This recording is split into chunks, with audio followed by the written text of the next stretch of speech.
In January 2025, in Pacific Palisades, California, one of the most deadliest and costliest wildfires in California history wiped thousands of homes and businesses off the face of the map forever, and people will have to rebuild. One side is perfection,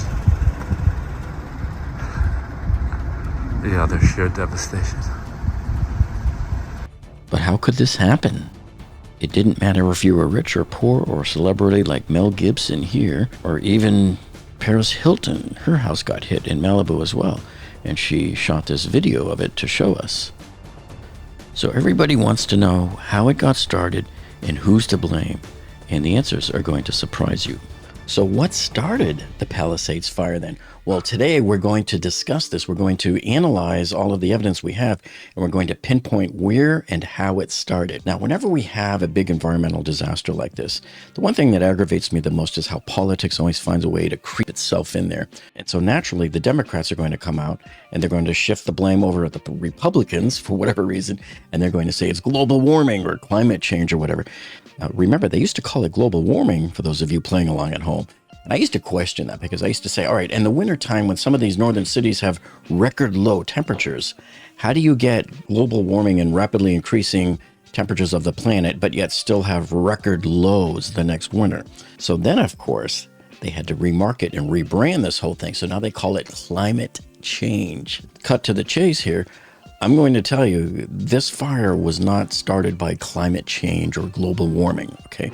Global warming is not an ignition source. Now, whether or not you believe in climate change and all of that, maybe it had something to do with the dryness of the vegetation or why we don't have a whole lot of rainfall in LA, but LA never really had a lot of rainfall anyway. Now, of course, in the real world, outside of politics and outside of climate change, we use real-life engineering formulas like this one here to determine how much energy and temperature does it take in order for something to combust. And so here they'll use equations like this here, and they'll solve for the ignition temperature. And so this is how they solve for it. And then, so of course, the lower your moisture content is, in other words, the drier the material is, the lower your temperature will be here to start the fire. Okay, so these are the real world formulas we live by. So of course here in the case of wood, we can see that the auto ignition temperature works out to be about 300 degrees Celsius or 572 degrees Fahrenheit.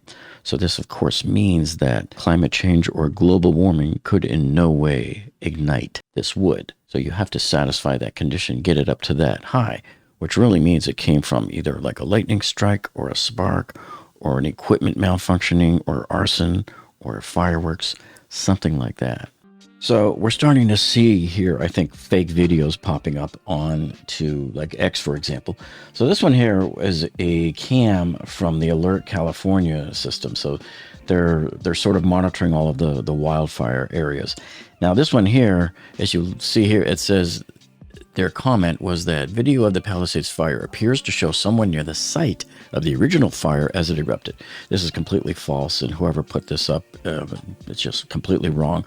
Because there's two things you can tell from here. Look at the date down here at the bottom. You see that? January 9th, 2025. So this is 2 days after the fire started, and it's at 2 p.m. Now, we know the first 911 call came in when the fire started at about 10:30 on January 7th. So this could not possibly be that. And just because you see a person there doesn't mean that the person started that fire. It could be this could be a line of firemen, and right now you can only see this one. Maybe they're trying to do a backburn.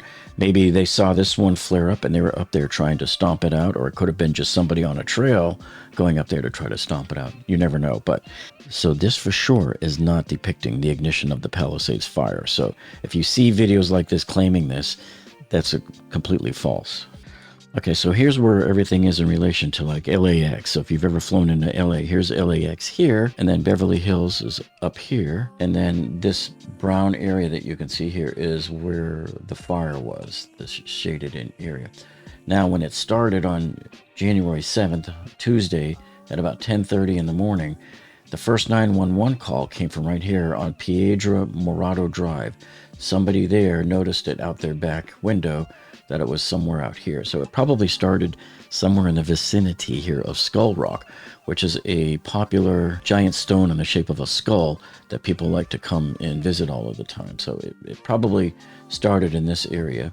But it's amazing, though, how very rapidly, if we zoom all the way out, and we're now at, this is probably a mile from this point to this point, but it went all the way across here, across all of these hills, and it threatened Wildwood and all of these other areas here, and it made it all the way over to Malibu and destroyed. What's even more amazing when you think about it is that the fires actually jumped across the Pacific Coast Highway, and that's pretty wide here up at this point. So all of those winds were just carrying all of these embers everywhere, and it doesn't take much for them to start landing on some of these older wooden houses, or maybe you have flat membrane roofs. All of that stuff is going to catch fire when you're in a blizzard of sparks. And then another thing too, as you look, so remember, this is where the first 911 call came from. Fire originated right in here. But look over here. Here's your Santa Ynez. This is the reservoir, and it's completely empty here at this point. And certainly people were complaining that they weren't getting enough water from the hydrants. So I don't know if this was part of that area that they were talking about. The water supply basically for the Palisades. When they first started fighting the Palisades fire, they ran out of water extremely quickly. Wednesday, 3 a.m., they were basically out. And there's been a lot of talk on why this happened. So how long has this reservoir been empty for? Since February of last year. The fire department was using a water supply from 3 backup tanks, each one only holding 1 million gallons of water. They say it's closed for maintenance to repair the lid that's on top of it. I don't know a lot about reservoir maintenance, but there's literally no construction materials or vehicles anywhere in sight. So this also shows us here that the firemen might have had a better chance of putting out this wildfire sooner without one hand tied behind their back because there's no water. Okay, this is not climate change. This is not global warming. This is plain old mismanagement. And as an engineer myself, and I always believe in proper previous planning prevents piss poor performance, folks. The people in charge of all of this should have known that this is the worst time of year to have that reservoir empty. This is the wildfire season. Just like here in Florida, the summertime and early fall is our hurricane season. So I want to show you something here that will give us a great visual aid. So the Washington Post ran this story showing how the original fire that started, remember, a lot of people are unaware that there was a small brush fire that started in this neighborhood on January 1st, probably from fireworks going off. And here it shows the burn scar area. Here is the neighborhood before on December 26th, and it looks fine. And this is the area of that cul-de-sac where I'm going to show you that the ATF was setting up shop. Those 4 houses, these 4 houses along Via La Costa. And so if you look at this burn scar area, see how at the top of it here lines up with the first house, and then it extends on to that second cul-de-sac here, just a little bit beyond, and there's the burnt area. So it looks like about 4 acres, and note where it is along this curve of the Temescal Trail, right? So it's just to the left of the curve, and even though it's about 4 acres or so, they said it took 4 hours for the fire department to get this fire under control. Everybody thinks, okay, a week has gone by now, and the second fire starts on January 7th, and you probably think, well, they put the fire out, right? But what I bet many of you didn't know is that fires can smolder for days. Those roots can smolder and be smoldering underground there, and you'll never even know it because it's down in the soil. And yes, it is possible for fires to rekindle days later. We see this all of the time where people cause fires in their own homes with the ashes from their fireplaces. You can see that the fire departments are always warning us here about, cold ashes. What you think are cold ashes, and it says, don't remove them from the fireplace here. When it's time to dispose of them, you always want to put them into a metal container, see, and wet them down. It says right here, coals and ashes from fires can remain hot enough to reignite and start a fire for many days after the fire is out. So there's your New Year's Eve fire. It was contained to this area right here. But here's a January 7th satellite photo showing the smoke heading south down the hills, and it looks like it's sort of originating in this same box that contains that original burn scar from the New Year's Eve fire. And I'll show you this a little clearer in the Google Maps view right here. So it starts with this first house right here on Via La Costa and goes to those 4. And the whole area kind of spread right around this area here to the left of the trail that you see right there. And it covers all in this area, 4 acres, right around that cul-de-sac. So that's where it started on January 1st.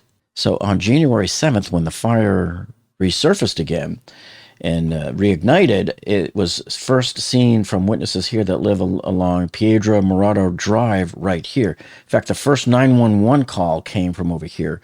And Don Griffith, who was one of the witnesses who shot pictures and video of the very beginning of the fire on January 7th, lives along the street. So he must have been shooting this way up here, up on the hills. And so it likely started in this area over here. So that's about as close as we can narrow it down. It's in between Skull Rock, right here on the trail, and the hidden little Buddha figure.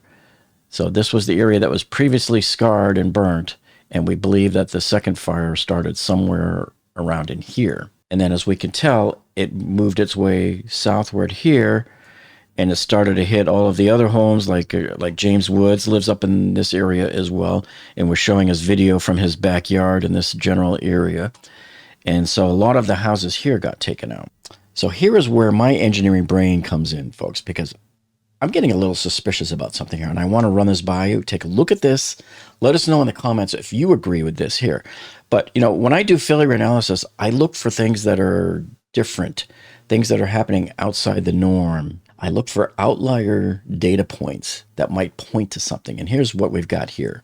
So when you look here at the LA County's recovery webpage showing here all of the houses that burnt, and it's pretty amazing. The fire likely started right up in here, came all the way south, and then spread all the way this way. Remember, those Santa Ana winds are blowing east to west across this way. And then, of course, once you get over to the Malibu area here, this is where, you know, Mel Gibson's house was. Paris Hilton showed us video from her house. It's along PCH here somewhere. This is something that caught my eye that seems suspicious. So if you look at all of these houses here, see, the red ones are the ones that are destroyed. You see how this entire neighborhood was destroyed? And the black houses here have no damage. And then this blank area here are areas where the fire didn't even consume anything. So these folks got very lucky. But notice how, as we get up north here, see, these houses weren't hardly affected, and most likely because they were more modern houses that were built with Class A roofs and much more fire hardened. But here's something interesting. As you come all the way up here into the neighborhood, and this is the area right here where the January 1st fire started, right in this area. And look what's going on here. You notice how out of all of these ultra-modern houses here that are probably built to the latest fire codes, this house right here, the third one on Via La Costa Street, is the only one that burnt down. It's destroyed. And from the video that we've seen since the fire, all of these houses are just fine.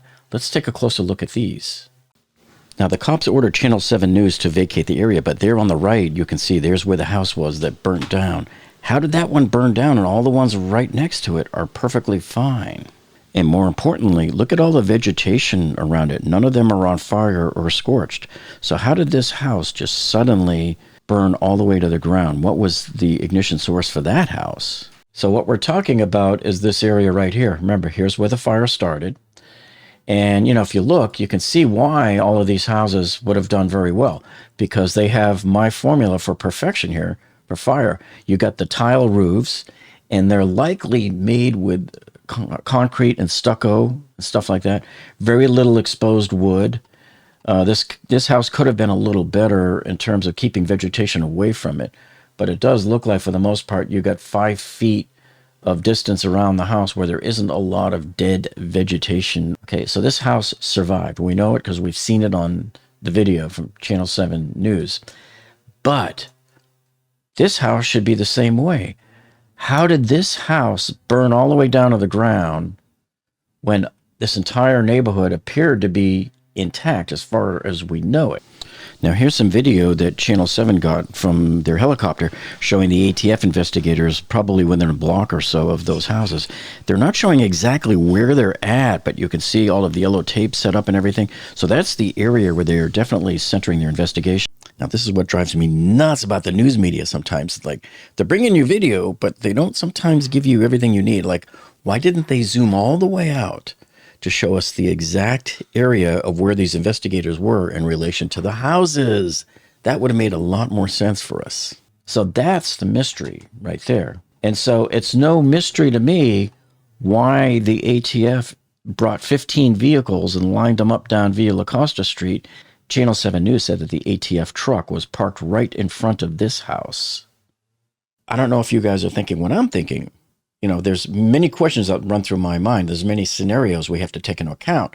And I'm wondering, was there something about that house?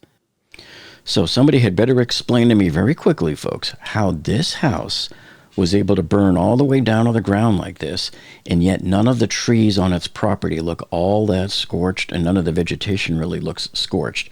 In other words, this does not look like a house that was affected by a wildfire. This almost looks like it was arson. So this is what my engineering brain looks for in outlier data points. So let me know in the comments if you folks agree with this assessment, that that house was targeted. And then here's something else, and it might make me unpopular, but check this out. If the New Year's Eve fire started right here,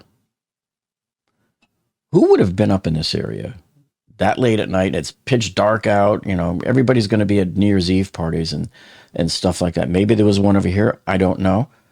But nearby fireworks are pretty much what started the New Year's Eve fire anyway in this area. Okay. So where else would somebody have come? Would they have really come a couple of miles up these trails here to get up there? Or do you think it could have been somebody local to this site in here that might have set off fireworks? So that's one thing that I'm wondering too. I'm not trying to necessarily place blame on somebody, but these are some of the things going through my mind here, because it's just too far remote that it would have been somebody coming out of, you know, driving somewhere and driving up there and having a little party. That's way too remote for me. And then there was the question of why weren't some of the hydrants working, and why weren't all of the reservoirs filled with water? Because that hampers the firefighting efforts as well, and that cannot be blamed on global warming. Governor, I live here, Governor. That was my daughter's school, Governor. Please tell me what you're going to do. I want to be here when you call the president. I appreciate it. I'm doing that right now. And it's to immediately get reimbursements, individual assistance, and to help you. I'm devastated for you. I'm so sorry, especially for your daughter. I have 4 kids. Losing the school. Everyone who went to school there, they lost their homes. They lost 2 homes because they were living in one and building another. Governor, please tell me, what are you going to do with the president right now? We're getting the resources to help rebuild. Why was there no water in the hydrants, Governor? That's all literally. Is it going to be different next time? It has to be. Bungling on top of each other. I saw it myself. I didn't see a single fire hydrant being used at the time while I was sitting on a hill for 4 hours trying to get down to safety. I didn't see a fire truck come up the hill because they actually probably couldn't, because there was no organization on how to get people off of the hill. We live by the ocean. Why were those drops not done sooner? Why was there not enough water? You live by the ocean. So it looks like some of the government shot themselves in the foot with this one, and we're already starting to see memes like this one pop up. My stance on this is when a firefighter comes up to a hydrant, we expect there's going to be water. We don't control the water supply. Our firefighters are there to protect lives and property and to make sure that we're properly trained and equipped. So some of the firefighters' efforts were hampered by people flying drones illegally. Now, you're not allowed to fly drones usually over a crime scene or over other restricted areas like a wildfire, because you're likely to risk the lives of the first responders and other aircraft, which is what happened here. So the FBI had issued this flyer here seeking the public's help. So it shows their aircraft that got struck by this drone. So they're trying to identify who the owner of the drone was so they could probably arrest them, because look at the amount of damage they caused. This grounded a very critically needed piece of equipment in fighting these wildfires. And then, of course, it didn't take other people long to issue a new meme on this one, too, as well. Even Mel Gibson's home in Malibu was pretty well destroyed by the fire as well. And he posted this video of it. Was asked what message would he like to send to Governor Gavin Newsom. He said this. Spend less on hair gel. Isn't that hair gel flammable? I wonder if Governor Newsom should maybe spend a little more time closer to the fires. Now, one of our church family friends came up to me at church the other day, Gracie Solomon. She's a college student, and she's majoring in sustainability and environmental conservationism. And so she had come up to me and said, Jeff, man, don't forget about the eucalyptus trees. And I'm like, oh. So the eucalyptus trees are going to play a big part here in how fires are able to just move so quickly, along with all of the other dry and dead vegetation that you can see that's growing all across the hills there. So for those of you who are unfamiliar, the Australian eucalyptus tree was brought over here probably around the 1850s, right in the middle of the gold rush, when everybody was starting to build up there in California. And it was the biggest snake oil scam ever pulled on the American public, because a lot of people were planting these trees all over their property because it grows fast, like 6 feet or more per year. So it's a fast growing tree. And it was originally sold as a bill of goods that it could be used for making nice furniture or railroad ties, when it turned out it was good for neither, because they found out later that it dried and cracked. So you can't use it for railroad ties now. Oops.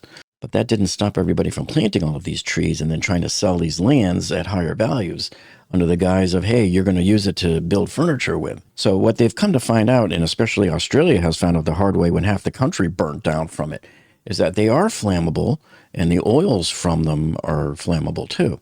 Now, are they as hugely flammable as everybody wants to make you think? Probably not. But they are a good source of continuing the flames, okay? Because they're not as fireproof as people once thought that they were. So you have it planted right in the worst possible place there, right across all of those areas there in the hills, and right smack dab in the middle of that wind tunnel of the Santa Ana winds, okay? So you have burning Australian eucalyptus trees contributing as well as all the vegetation that's on the bottom of the floor. Because what people probably don't realize is the bark from eucalyptus trees, they shred and they shed and they all come down on the bottom of the trees, and they leave piles and piles everywhere. And then when you have low-hanging branches, those are going to flare up as well. So you have a perfect combustion combination here. And people are very aware that we're in a fire zone. And in fact, I had said day before yesterday, to my wife, Sarah, I said, oh, that guy on the hillside hasn't cut down his grass. They got to cut down that brush because there's going to be a fire. And that's the person who didn't cut that brush was a person, that fire you're looking at right now. That's my pool right there. That was the brush below us that was not cut. And so we went out. I had a record of the call. In 17 minutes later, we were evacuated with the clothes on our back. This is your car. Unfortunately, it's an emergency situation, and this is what they have to do. They are moving the cars as we speak. Unfortunately, there are dozens of cars. This looks like a movie set. Unfortunately, this is real. So then, of course, the fire equipment couldn't get through, so they had to bulldoze cars out of the way because a lot of people just abandoned their cars because they couldn't get out of the area. And then, of course, let's not forget that in many people's houses, the design of it contributes to it. This has nothing to do with global warming, but this shows how fast the fires can spread. Now, this is one of the better setups right here. If you have a soffitted eave with a strip vent, you can see there's no sparks coming in at all. But then look at this one here. The soffitted eave with a vinyl strip vent is really bad because that'll start to melt and burn, as you can see there in the picture. And then you'll have heat and fire, radiant heat inside your attic in no time. But however, look at this. Even if you have a soffitted eave strip vent, but if you mount it too close to the wall, you saw that a few sparks were flying in. And then gable end vent, whoops, that's the worst kind to have. Look at them. The sparks are just flying in like crazy. So when you have those spark blizzards going on outside from embers coming from all over the place, you can see how they get in. And look at this. If you just have an open eave vent in blocking, that's really bad. Open eave with the fringe block method of venting, Yeah, you can see a couple came in. It wasn't quite as bad as some of the others, but you still had a few that came in here and there. So you can see here, another case here with the vented blocking. An 1/8-inch mesh does not help you. You can see the sparks are making it past it anyway. So this just goes to show you that the architecture of your own house can contribute to whether it's going to catch fire or not. And this has nothing to do with climate change. So you see, it looks like everybody has a little bit of share in the culpability here. And we see this all the time here in Florida too, with our houses. Not everybody takes the most care in pruning their trees right and everything, getting ready for hurricane season. And a lot of people's houses are still with shingle roofs. And I know some people can't afford it, but tile roofs are the best for just about everything, really. But you can see, again, that for the most part, some of the spread of this fire was allowed by the condition of people's lands, not because of global warming, not because of climate change. Okay, so if you go to the Alert California site and you bring up all of the live feeds that they have, there's boatloads of cameras all across the state. So you would zoom into the LA area. And of course, here's LAX here. And let's go into the area where Pacific Palisades is. Now, this is as close as it lets us zoom in. And as you can see, that neighborhood that I showed you earlier was right in here. And so it looks like the closest cameras they have there would be Quarry Canyon, which is Green Peak North and South, one. And then this other one here at the Temescal Trailhead. So if we come back over to the Google Maps area, we can see here's the Quarry Canyon camera. It must be up in this area somewhere. And then the Temescal one, yeah, and then here the Temescal, it must be somewhere in this area. So I don't think they had any cameras along this side of the mountain, because it looks like you have a peak along the top ridge here, but nothing covering here. And that seems to be the problem here with this network, is that it left this area, which has already been demonstrated in the past, to have huge dangers. Why is there so few cameras there? How much does it really cost to get a camera there with a little solar panel that it can operate all the time? So this is what I think is concerning. And then how good their AI software is that it would have detected the fire. Because to me, the fire should have been detected as soon as the smoke started to come up. And then the help could have been sent automatically. Because when you're dealing with 60-mile-an-hour raging winds like this, seconds matter. What two of these individuals did is on the night of both January 8th and the early morning hours of January 9th, they went ahead and committed first-degree residential burglary and looting during an emergency and evacuation situation in a house in Mandeville Canyon. They stole over $200,000, as been alleged by the charging documents.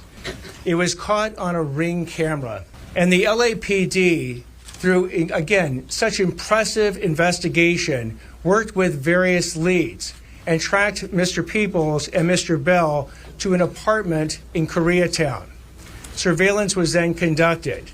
When they attempted to leave, they were then apprehended, and a number of these stolen items from that residence was found with Mr. Peoples and Mr. Bell. Mr. Peoples is is committed 2 prior violent or serious felonies. This is his third. As a potential 3-strike person, he is looking at life in prison. The third set of charges is against Roy Sims, Ryan Sims, Naquan Dewey Reddix, and Pierre O'Bannon. Their crimes where they went into a house in Altadena in the early morning hours and stole a variety of different personal property from the owners of that house. Among the property that you'll see that was stolen in that particular incident was actually the Emmy Award of the resident who lived there. So the problem we're going to see now is you're going to see all of these arsonist firebugs that start coming out of the woodwork, and they're going to start setting fires all over the place like copycats. This is an incident that occurred in Azusa. where Mr. Escobar has been charged with 3 different arson charges. He is looking at 9 years in state prison. This is arson that occurred at Pioneer Park in the city of Azusa. It was investigated by the Azusa Police Department, who acted very effectively and very efficiently. And then what's even more sinister is that the police arrested this man right here, actually right in front of the Getty Villas where they got him, for impersonating a fireman. So they allege that he was attempting to get into the evacuation zones and possibly do some looting. Now, if you have any questions related to these fires that you would like me to take a look into, hey, let us know in the comments down below. And also, I was thinking of doing another video on what to do if you're either rebuilding or remodeling, what you can do to harden your house to make it so that it doesn't catch fire, and changes that you can do to all of your vents and things like that. So let me know if that interests you. And thanks for joining us, and we'll see all of you on the next one.